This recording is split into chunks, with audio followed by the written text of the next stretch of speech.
खबर जो निष्पक्ष है, खबर जो निडर है, खबर जो उठाती है आपकी आवाज, खबर 7C, खबर जो सच है। नमस्कार, मैं विशाल पटेल, खबर 7C न्यूज चैनल में एक बार फिर से आपका स्वागत है। आइए ले चलते हैं महाराष्ट्र की कुछ खास खबरों की ओर।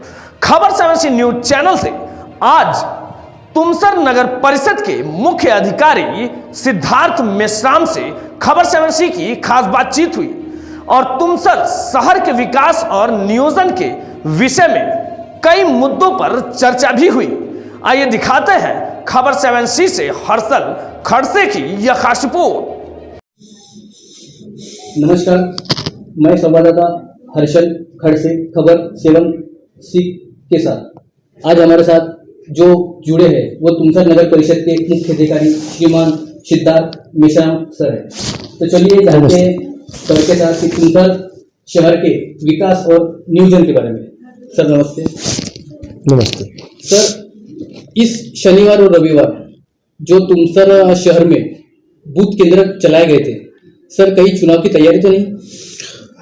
बेसिकली हर साल की तरह इस साल भी नए मतदाताओं की नोंदनी और कुछ मतदाताएं जो है जिन्हें अपने नाम में चेंज करना है, एड्रेस बदलाना है या उनका नाम कम करना है, उस तरीके का ये एक शिविर था जो स्टेट गवर्नमेंट की ओर से हमें जो निर्देश प्राप्त हुए थे उस निर्देश के तहत हम ये काम कर रहे थे। इसमें बेसिकली हमारे शहर में जितने भी मतदाताएं हैं जिनको मतदान करने का अधिकार प्राप्त होता है, जो संवैधानिक अधिकार है हमारा, 18 साल के बाद में हमें जो अधिकार प्राप्त होता है, तो बहुत सारे लोग मतदान नोंदनी में ही थोड़े से कम पढ़ते हैं। तो इस वक्त हम लोग मतदाताओं की नोंदनी करने का एक स्पेशल अभियान जो था वो हमारा 3 और 4 के तहत चला था। कॉलेजेस में भी हमने कुछ फॉर्म्स बांटे हुए हैं, उनमें से बहुत सारे फॉर्म्स हमारे पास में अभी भी रिटर्न्स हुए हैं। कुछ फॉर्म्स में कुछ डॉक्यूमेंट्स की कमी होती है तो वो हम लोग कंफर्म करके उनका भी नाम जो है वो मतदार यादी में किस तरह आएगा ये हम लोग ज़्यादा फोकस कर रहे हैं। तो उस तरीके का वो एक प्रोग्राम था। इसे इलेक्शन के साथ में जोड़ना मुझे ठीक नहीं लगता। इलेक्शन डिक्लेयर करना ये स्टेट लेवल का इशू है, वो जब भी डिक्लेयर करेंगे हम तैयार रहेंगे। जी सर। सर, तुमसर नगर वासियों की और एक समस्या है सर कि प्रधानमंत्री आवास योजना और रमई आवास योजना आज से 4 से 5 महीने हो गए सर। जिन जिन लोगों ने अपने दस्तावेज जमा करवाए हैं उनका सर ऐसा कहना है कि अभी तक हमें घरकुल का लाभ नहीं मिला। इसके पीछे का क्या कारण है सर? प्रधानमंत्री आवास योजना के बारे में हम बात करेंगे। सबसे पहली बार प्रधानमंत्री आवास योजना में आज से 2-3 महीने पहले तक हमारे पास में ये सिचुएशन था कि हमारे पास में कुछ लेवल पे फंड्स अवेलेबल नहीं था। उसके भी रीजंस ये थे कि बहुत सारे लाभार्थियों ने उनका कंस्ट्रक्शन स्टार्ट नहीं किया था। अभी फिलहाल की सिचुएशन ये है कि जिन लोगों ने कंस्ट्रक्शन को स्टार्ट किया हुआ है उनके डेवलपमेंट को ध्यान में रखते हुए हम लोग स्पेशली जियो टैग करने वाली टीम हमारी है और जियो टैग करने के बाद में जिनका घर कंप्लीशन स्टेज पे आ चुका है उन लोगों को 2,20,000 यानी गवर्नमेंट से जो 2.5 लाख मिलने वाले थे उनमें से 2,20,000 रुपये हमने उनको दिए हुए हैं। लास्ट 30,000 के लिए भी उन्हें कुछ सूचनाएं जो हमारे तरफ से वो ऑलरेडी गई हुई है। बहुत सारे लाभार्थी इस तरीके से है कि तक हमारे पास में ये सिचुएशन था कि हमारे पास में कुछ लेवल पे फंड्स अवेलेबल नहीं था। उसके भी रीजंस ये थे कि बहुत सारे लाभार्थियों ने उनका कंस्ट्रक्शन स्टार्ट नहीं किया था। अभी फिलहाल की सिचुएशन ये है कि जिन लोगों ने कंस्ट्रक्शन को स्टार्ट किया हुआ है उनके डेवलपमेंट को ध्यान में रखते हुए हम लोग स्पेशली जियो टैग करने वाली टीम हमारी है और जियो टैग करने के बाद में जिनका घर कंप्लीशन स्टेज पे आ चुका है उन लोगों को 2,20,000 यानी गवर्नमेंट से जो 2.5 लाख मिलने वाले थे उनमें से 2,20,000 रुपये हमने उनको दिए हुए हैं। लास्ट 30,000 के लिए भी उन्हें कुछ सूचनाएं जो हमारे तरफ से वो ऑलरेडी गई हुई है। बहुत सारे लाभार्थी इस तरीके से है कि उन लोगों ने अभी तक हमारे पास में एप्लीकेशन ही नहीं किए हुए हैं बांधकाम परमिशन के लिए। तो हम लोग इंडिविजुअली उनको लेटर भी दिया हुआ है, इंडिविजुअली उनसे बात भी हुई है। हमारे जो CLTC है वो उनको बार बार मिलते हैं। हमारी रिक्वेस्ट है उन लोगों से कि अगर वो बांधकाम करना चाहते हैं तो उन्होंने कृपया जल्दी से जल्दी बांधकाम परमिशन लेना चाहिए और बांधकाम परमिशन जैसे ही उनको मिलता है तो हम लोग उनको फंड जो है वो रिलीज़ करने में हमें कोई प्रॉब्लम नहीं, क्योंकि गवर्नमेंट ने हमें जिस तरीके से हमें फ़ंड की रिक्वायरमेंट है उस तरीके से हमें फ़ंड अलॉटमेंट गवर्नमेंट ने अभी किया हुआ है। तो बेसिकली हमारी विनंती, हमारा रिक्वेस्ट है सारे लाभार्थियों से कि उनको अगर घर कंस्ट्रक्ट करना है तो उन्होंने इमीडिएटली कंस्ट्रक्शन के लिए कम से कम बांधकाम परमिशन तो भी आज के स्टेज में लेके रखना चाहिए और बांधकाम परमिशन लेके अपने काम को उन्होंने इमीडिएटली स्टार्ट करना चाहिए। जैसे ही वो स्टार्ट करते हैं तो हम स्टेट गवर्नमेंट से प्राप्त हुआ जो निधि है उसमें से 40,000 रुपया का पहला हफ्ता उनको देते हैं, उसके बाद में वापस 40,000 का हफ्ता देते हैं, फिर उनका कंस्ट्रक्शन उस स्टेज पे आ गया तो 20,000 देते हैं। फिर सेंट्रल गवर्नमेंट के जो फंड है उसमें भी हम 60-60 1,20,000 रुपये का जो फंड है वो उनको अलॉट कर सकते हैं। रही बात रमाई आवास योजना के बारे में है तो आई थिंक 120 फॉर्म्स को मैंने ऑलरेडी समाज कल्याण अधिकारी जो है हमारे उनके पास भेजा हुआ है, उनसे बात भी हुई है सर के साथ में। उस मैटर में जब बात हुई है तो अभी उसका डिस्ट्रिक्ट लेवल का मीटिंग लगेगा और डिस्ट्रिक्ट लेवल मीटिंग जैसे ही लगती है और हमारे 120 लाभार्थी जैसे ही मंजूर होकर आते हैं तो उनके लिए भी फंड नाम का जो इशू है वो नहीं है। तो बेसिकली लाभार्थियों से रिक्वेस्ट ऐसी है कि लाभार्थियों ने अगर कंस्ट्रक्शन उनको स्टार्ट करना है तो वो नगर पालिका में आए। नगर पालिका के कर्मचारी जो है हमारे गोपाल पडोड़े CLTC है, उनका नंबर काफ़ी सारे लोगों के पास में अवेलेबल है, अदरवाइज़ आपको लगता हो तो वो नंबर हम लोग फ्लैश भी करेंगे। तो लोगों ने आना चाहिए, लाभार्थियों ने आना चाहिए। उनके कुछ इंडिविजुअल इश्यूज़ है, ज़मीन के इंडिविजुअल इश्यूज़ है और कुछ मैटर में वो अगर क्लियर नहीं होते तो उन्होंने प्रिलिमिनरी अभी हमको ये लिख के देना चाहिए कि अभी इस बार हम वो अगर क्लियर नहीं होते तो उन्होंने प्रिलिमिनरी अभी हमको ये लिख के देना चाहिए कि अभी इस बार हम लाभ लेने के लिए तैयार नहीं है। हम नेक्स्ट पेज में उनका नाम डाल सकते हैं, नेक्स्ट पेज में उनको उनके सारे डॉक्यूमेंट्स क्लियर करके हम ये काम कर सकते हैं। बेसिकली ये केंद्र शासन की ओर से और राज्य शासन की ओर से चलने वाली योजना है जिसमें लोगों को आवास जो है वो उपलब्ध कराने की हम बात करते हैं। तो हमारा प्रशासन की ओर से उन लोगों से एक रिक्वेस्ट यही रहेगा कि जो लोगों ने अभी तक बांधकाम परमिशन नहीं ली है उन लोगों ने कम से कम बांधकाम परमिशन को लेके अपने कंस्ट्रक्शन को स्टार्ट करना चाहिए। और जिन लोगों का ऑलरेडी कंस्ट्रक्शन स्टार्ट है उन लोगों के बहुत सारे प्रश्न जो थे, जो दिवाली से पहले हमें काफ़ी ज़्यादा परेशान कर रहे थे, लोगों को हम पैसे नहीं दे पा रहे थे, तो वो इशू भी अभी शॉर्ट आउट ऑलरेडी हो चुका है। हमने दिवाली से पहले और दिवाली के कुछ दिनों के बाद में इमीडिएटली उन लोगों को पेमेंट जो है वो अवेलेबल करा दिया है। तो रिक्वेस्ट है, आपके इस माध्यम से हम रिक्वेस्ट करना चाहते हैं कि जितने भी लाभार्थी हमारे प्रधानमंत्री आवास योजना का फेज़ 1 हो या फेज़ 2 हो, उसके जो भी हमारे लाभार्थी है वो जितना फास्ट हो सके उनका बांधकाम परमिशन प्राप्त करने का जो प्रोसेस है वो करे। उसके लिए हमने कैंप भी अरेंज किया हुआ था, लोगों से इंडिविजुअल बात भी किए हैं, लोगों को नोटिसेस भी उन्होंने सर्व किए हुए हैं। सो रिक्वेस्ट है कि उन्होंने जितना जल्द हो सके बांधकाम परमिशन के लिए प्रोसेस करना चाहिए। सर, तुमसर वासियों का और एक सर प्रश्न है कि कवलेवाड़ा डैम से जो तुमसर शहर तक जो पीने के पानी की पाइपलाइन बिछाई गई थी, सर उसका लाभ कब तक मिल सकता है? बेसिकली महाराष्ट्र शासन की ओर से चलाई जाने वाली जो योजना है महाराष्ट्र सुवर्ण जयंती नगरोत्थान महाअभियान योजना, इस योजना के तहत हमें ये फंडिंग प्राप्त हुआ था। योजना काफ़ी दिनों से चलती गई। बेसिकली योजना को जब हमने डिज़ाइन किया हुआ था उस वक्त पुराने कुछ नॉर्म्स को हमने एक्सेप्ट किया हुआ था कि वो हमारे काम में आएंगे, बट बेसिकली उसमें से बहुत सारे नॉर्म्स जो है यानी बेसिकली जो डिस्ट्रीब्यूशन लाइन थी तो उसमें से काफ़ी सारी डिस्ट्रीब्यूशन लाइन ये डैमेज थी। सो मैंने ज्वाइन होने के बाद में हमने इमीडिएटली उसमें एक 13 किलोमीटर का एक पाइपलाइन बिछाने का जो काम है वो स्टार्ट हुआ है, जहाँ पर हम लोग जोन वाइज में जब हम जाते हैं तो जोन वाइज में अभी हमारा शहर मोहल्ला का जो जोन है उसका डिस्ट्रीब्यूशन नेटवर्क जो है वो तकरीबन हमारा फाइनल हो चुका है। हमें जो MBR है, MBR से टेस्टिंग का भी इशू हो चुका है। हमारा पंप हाउस जो है वो भी बन के तैयार हुआ है। कौलेवाड़ा से पानी भी हमारे पास में आ रहा है। बस बेसिकली इशू अभी हमारा जो डिस्ट्रीब्यूशन लाइन जो एडिंग करना है, हमें जो एडिशनल डालना है, तो वो डिस्ट्रीब्यूशन लाइन हमारा डालने का काम जो है वो चल रहा है। अभी फिलहाल हम लोग मालवीय टाकी जो है हमारी वो मालवीय टाकी के पास में है, जहाँ से हम लोग काफ़ी सारे रजानगर का एरिया जोन वाइज में जब हम जाते हैं तो जोन वाइज में अभी हमारा शहर मोहल्ला का जो जोन है उसका डिस्ट्रीब्यूशन नेटवर्क जो है वो तकरीबन हमारा फाइनल हो चुका है। हमें जो MBR है, MBR से टेस्टिंग का भी इशू हो चुका है। हमारा पंप हाउस जो है वो भी बन के तैयार हुआ है। कौलेवाड़ा से पानी भी हमारे पास में आ रहा है। बस बेसिकली इशू अभी हमारा जो डिस्ट्रीब्यूशन लाइन जो एडिंग करना है, हमें जो एडिशनल डालना है, तो वो डिस्ट्रीब्यूशन लाइन हमारा डालने का काम जो है वो चल रहा है। अभी फ़िलहाल हम लोग मालवीय टाकी जो है हमारी वो मालवीय टाकी के पास में है, जहाँ से हम लोग काफ़ी सारे रजानगर का एरिया है जहाँ पे हर वक्त पानी नहीं जाता है। बेसिकली हम लोग काफ़ी शर्मिंदगी महसूस करते हैं उस बारे में कि हम अभी भी हमारे उस एरिया को पानी नहीं दे पा रहे थे। अभी उसका कुछ प्रॉब्लम हमने सॉर्ट आउट तो कर दिया है, बट बेसिकली आने वाले 2 से ढाई महीने में हम लोग, हमारा जो प्लान है वो है कि हम लोग 2 से ढाई महीने में हमारा जो टेस्टिंग लेवल है वो सारा कंप्लीट करके लोगों को उसके बाद में कंटिन्यूअसली पानी जो है वो हम दे पाएंगे। होपफुल है कि ये गर्मी से पहले तो हम लोग उसमें से बाहर निकलेंगे और लोगों को एक अच्छा पानी देने की हम कोशिश करेंगे। थोड़ी सी विनंती नागरिकों से भी है कि जो पानी हम लोग आपको दे रहे हैं वो पानी नॉन मीटर, यानी अभी फ़िलहाल लोगों के घरों में मीटर्स नहीं लगे हुए हैं, तो बहुत सारे लोग ये मानते हैं कि भाई हम बल्क में इतना पैसा देते हैं तो हम चाहे जितना पानी यूज़ कर सकते हैं। हमारी रिक्वेस्ट रहेंगी कि ये पानी है जिसको हम जीवन कहते हैं, तो एक नागरिक के नाते हमारे कुछ कर्तव्य है, वो कर्तव्यों में हमने ये सोचना चाहिए कि अगर मेरा पानी हो जाता है तो मैंने मेरे पानी को बंद कर देना चाहिए, मेरा टैप बंद कर देना चाहिए, ताकि मेरे आजू बाजू में जो लोग हैं उनको भी पानी मिल सके।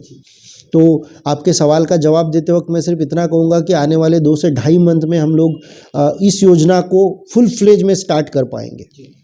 सर, तुमसर शहर के जो सब्जी विक्रेता हैं सर, उनकी भी एक बहुत बड़ी मांग है कि उन्हें एक स्थायी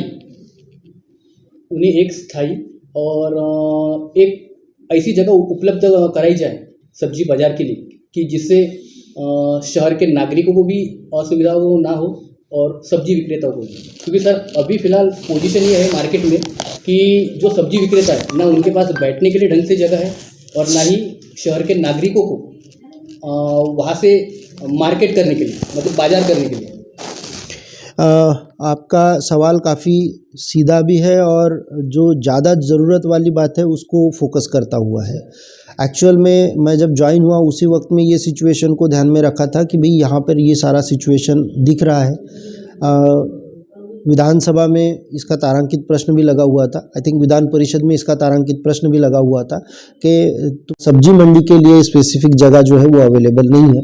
बेसिकली जो है वो जगह अभी कम हो रही है, जहाँ पे लोगों को कुछ गाड़े दिए हुए थे वो अब काफ़ी अंदर हो चुके हैं, लोग वहाँ से बाहर निकल के कहीं और दुकान लगाने के इसमें है। आठौड़ी बाजार को जब हम देखते हैं तो वो मार्केट परिसर से लेते हुए तो देवाड़ी रोड तक के चला जाता है।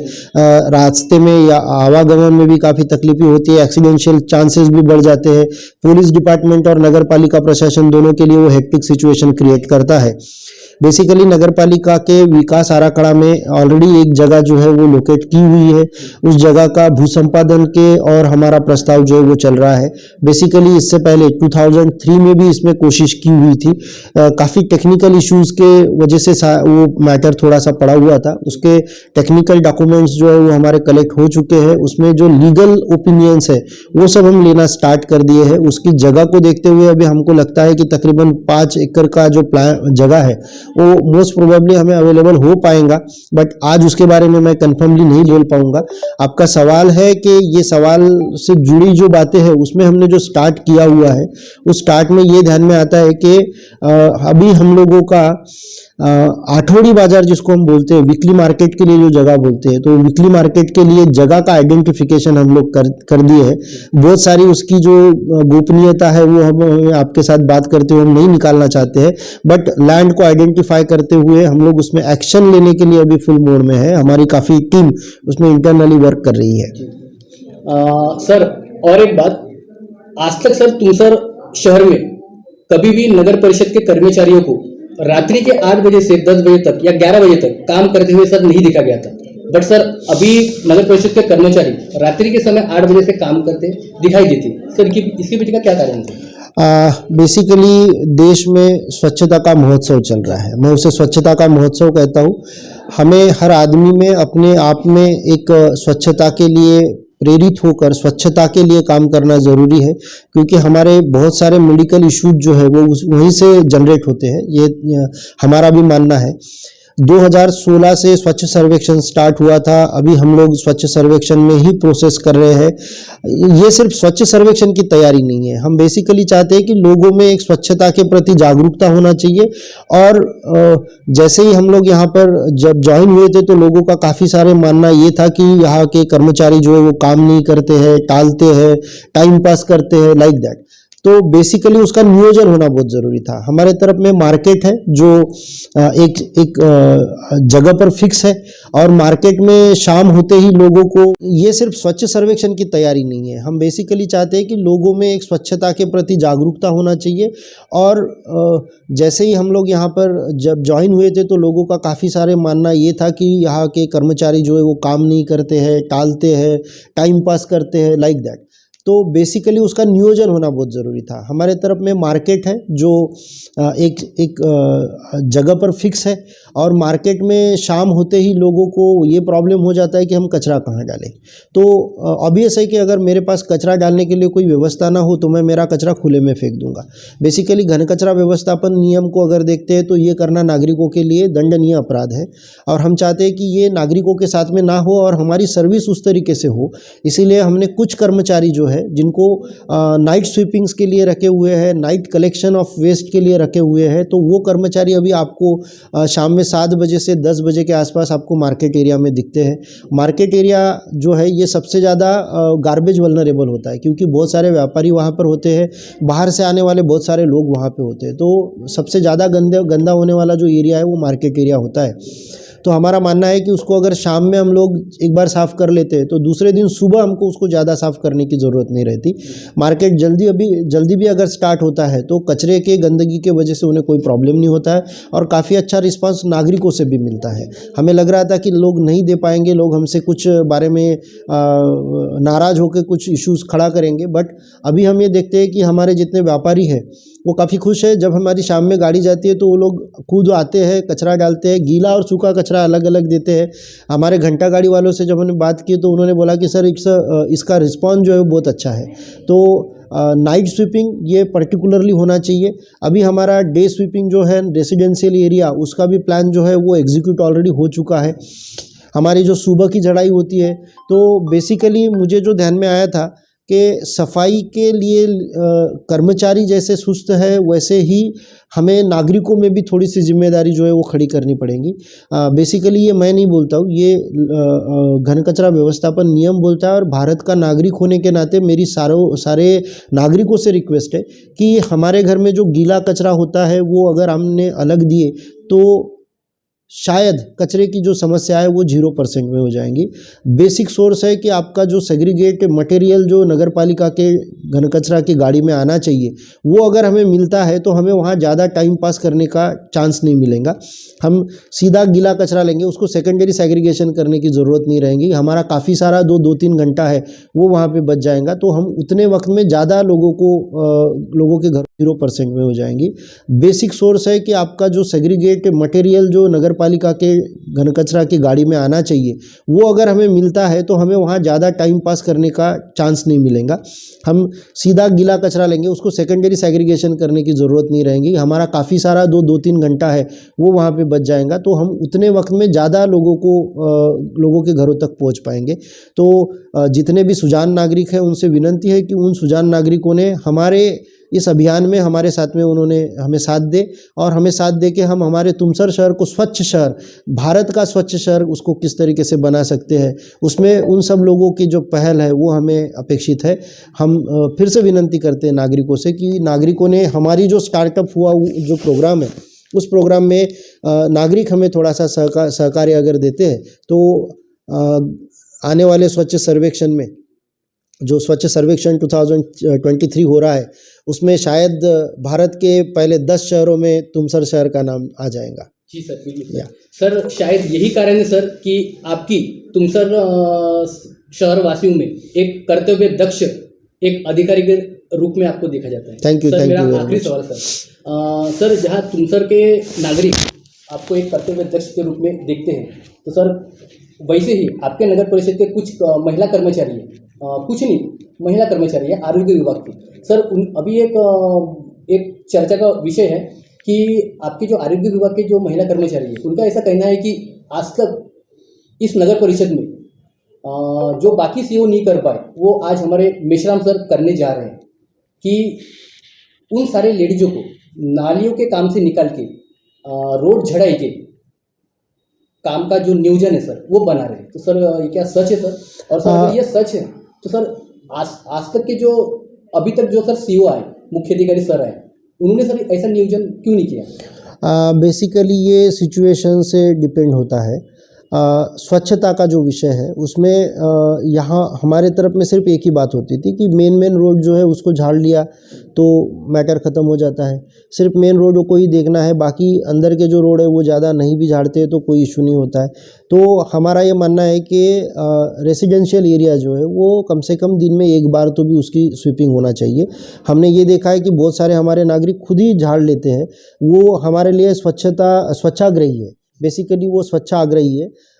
उन लोगों के साथ में ही अगर रेसिडेंशियल एरिया में का कोई भी एरिया जो है जिसको कोई झाड़ता नहीं हो, कोई देखता नहीं हो, तो उसके लिए हम लोग हमारे जितने रेसिडेंशियल एरिया में का कोई भी एरिया जो है जिसको कोई झाड़ता नहीं हो, कोई देखता नहीं हो, तो उसके लिए हम लोग हमारे जितनी भी महिला सफाई कर्मी हैं उन सभी को हम लोग स्पेशली स्वीपिंग के कामों में उसको इंडल्ज कर रहे हैं, उनको इन्वॉल्व कर रहे हैं। और जो हमारे जेंट्स सफाई कामगार हैं उनके भी टीम्स बना के हम लोग नाली सफाई के लिए उनको डिप्यूट कर रहे हैं ताकि नाली की सफाई जो है वो होती रहे। मेरा छोटा सा मुद्दा ऐसा है कि अगर मान के चलिए नाली में जाने के लिए कचरा बाहर ना हो तो नाली में क्या जाएगा? जब आपके घर से निकला हुआ कचरा सीधा नगर परिषद की घंटा गाड़ी में या ट्रैक्टर में आता हो तो बाहर खुले में कचरा ही नहीं पड़ेगा। जब खुले में कचरा नहीं पड़ेगा तो नाली में कचरा जाएगा कहाँ से? अगर नागरिक वो कचरा नाली में नहीं डालते हैं, देखिए दो ही बात होती है, एक तो कचरा नाली में डाला जाता है अनहेल्दी हैबिट के तहत, उसको नाली में फेंक दिया जाता है। अगर वो कचरा नाली में ना जाते हुए वो कचरा अगर नगर पालिका के घंटा गाड़ी में आ जाता है तो नाली में जाने वाला कचरा अपने आप में मिनिमाइज हो जाएगा। जो परिसर में पड़ा हुआ कचरा है उसको अगर हमने स्वीपिंग करके उसको इमीडिएटली उठा लिए तो जो हवा आने के बाद में या जानवरों के फैलाने के वजह से जो नाली में चले जा सकते हैं उस बातों को अगर हमने रोक लिए तो नाली का गंदा होना जो है वो लगभग कम हो जाएगा। तो नाली की स्वीपिंग का जो वेटेज है वो अपने आप कम हो जाएगा। सो बेसिक फोर्स हमारा जो फोकस है वो है कि नागरिकों के घरों से सीधा कचरा नगर पालिका के गाड़ी में आए। जो प्रोग्राम्स होते हैं, हॉल्स होते हैं, उनको भी यही रिक्वेस्ट है कि उनका कचरा अल्टीमेटली वो कहीं और ना डाले, एक जगह पर रखे, नगर पालिका को इन्फॉर्म करे ताकि हम हमारी सर्विस उनको दे पाए। सो कचरा कहीं और ना फैले। और परिसर में जो पुराना भी पड़ा हुआ कचरा था, जो आज से बहुत साल पहले का भी कुछ पड़ा हुआ कचरा हमें दिखा, तो वो कचरा भी हम लिफ्ट अप करने की जो हमारी मुहिम है वो ऑलरेडी चल रही है। यानी डेली बेसिस का स्वीपिंग, डेली बेसिस का कलेक्शन, डेली बेसिस का रूटीन वर्क करने के बाद में भी कुछ जो पुराना जो मटेरियल है उसको लिफ्ट अप करने की जो प्रोसेस थी वो हमारी स्टार्टेड है। काफ़ी सारे लोग नाराज़ भी थे, कुछ लोगों का उस प्रति ये भी था कि सीओ साहब ने कुछ अलग ही नियोजन किया हुआ है, तो उनका भी एक मानना ठीक था कि भाई उनको जिस तरीके से चाहिए उस तरीके से हम सर्विस नहीं दे पा रहे थे। तो हम लोगों को भी एक अच्छी बात ये हुई कि उनके बोलने के वजह से कम हमने सोचना तो ज़्यादा स्टार्ट किया। और जब हमने सोचा तो ध्यान में यह आया कि हमारे नियोजन में कहीं गलती है। हम लोग काम बहुत कर रहे हैं बट काम करते वक्त जिस नियोजन से हमें काम करना चाहिए उस नियोजन से वो काम नहीं हो रहा था। तो ये जो महिला सफाई कर्मियों को स्पेशल झाड़ाई के लिए लगाना, ये उसी नियोजन का पार्ट है कि उस नियोजन के तहत अगर परिसर ही स्वच्छ रहेगा तो मुझे नहीं लगता है कोई उसे गंदा करने के अपने आप में सोचेगा और उसको ये करेगा। नागरिकों का उसमें सपोर्ट हमें जो मिलना चाहिए